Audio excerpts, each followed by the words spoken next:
हरतालिका व्रतकथा।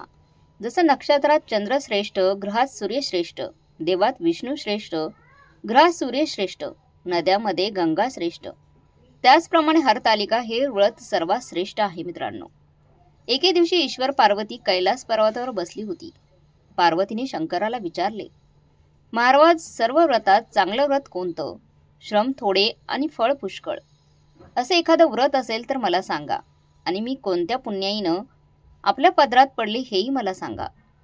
तेव्हा शंकर म्हणाले, जसं नक्षत्रात चंद्र श्रेष्ठ, ग्रहात सूर्य श्रेष्ठ, चार वर्णात ब्राह्मण श्रेष्ठ, देवात विष्णू श्रेष्ठ, ग्रहात सूर्य श्रेष्ठ, नद्यांमध्ये गंगा श्रेष्ठ, त्याचप्रमाणे हरतालिका हे व्रत सर्वात श्रेष्ठ आहे। ते मी तुला आज सांगतो। तेच तू पूर्वजन्मी हिमालय पर्वतावर केलंस आणि त्याच पुण्याने तू मला प्राप्त झालीस। ते ऐक। हे व्रत भाद्रपद महिन्यातल्या पहिल्या तृतीयेला करावं। ते पूर्वी तू केलेस ते मी तुला आत्ता सांगतो। तू लहानपणी मी तुला प्राप्त व्हावे म्हणून मोठं तप केलंस।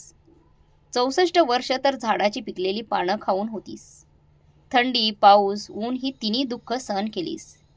हे तुझे श्रम पाहून तुझ्या बापाला फार दुःख झाले आणि अशी कन्या कोणास द्यावी अशी त्यांना चिंता पडली होती।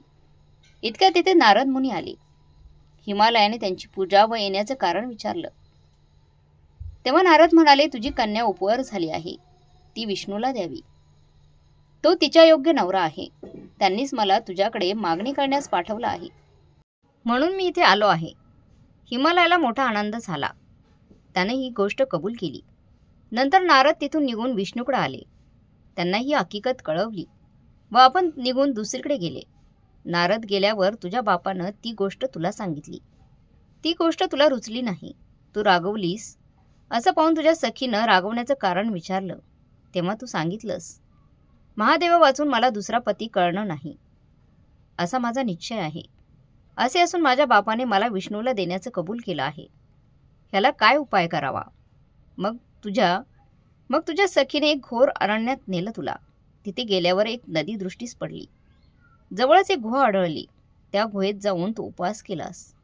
तिथे माझे लिंग पार्वतीसह स्थापिलस, त्याची पूजा केलीस। तो दिवस भाद्रपद शुद्ध तृतीयेचा होता। रात्री जागरण केलंस। त्या पुण्याने इथलं माझं आसन हल्लं। नंतर मी तिथे आलो, तुला दर्शन दिलं आणि वर मागण्यास सांगितलंस। तू म्हणालेस, तुम्ही माझे पती व्हावं, याशिवाय दुसरी इच्छा नाही। नंतर ती गोष्ट मी मान्य केली व मी गुप्त झालो। दुसऱ्या दिवशी ती व्रतपूजा तू विसर्जित केलीस। मैत्रिणीसह त्याचं पारण केलंस।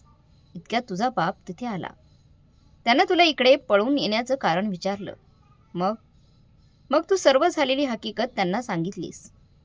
पुढे त्यांनी तुला मलाच देण्याचं वचन दिलं। तुला घरी घेऊन गेले। मग काही दिवसांनी चांगला मुहूर्त पाहून मला त्यांनी अर्पण केलं। अशी या व्रताने तुझी इच्छा पूर्ण झाली। त्याला हरतालिका व्रत असं म्हणतात।